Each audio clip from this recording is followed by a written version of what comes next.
a very interesting question. I have seen many more people comparing Napoleon to Hitler than Hitler to Napoleon.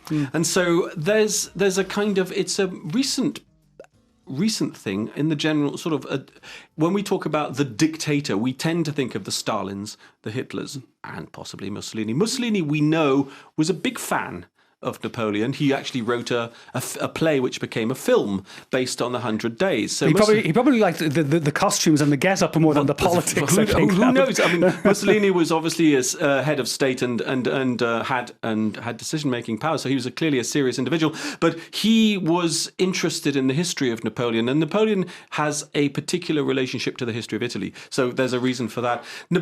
Hitler he's more in an idea of that German ambivalence towards Napoleon, because Napoleon supposedly in German history humiliates Prussia, particularly, and Germany at Jena, and it is the idea of fighting against Napoleon that brings about German nationalism and the center of the German nation, the empires, of which obviously Adolf's is the third. Yes, and so I don't think that is particularly present. And then, of course, when you try to compare, say, Napoleon with Hitler, they're incomparable. I mean, Hitler was incredibly lazy, was most annoyed his entourage a lot because he wouldn't get up early enough. He'd rather go off and have a cup of tea than actually answer the telegrams. Indeed. Whereas Napoleon spent his whole time working. So very different characters.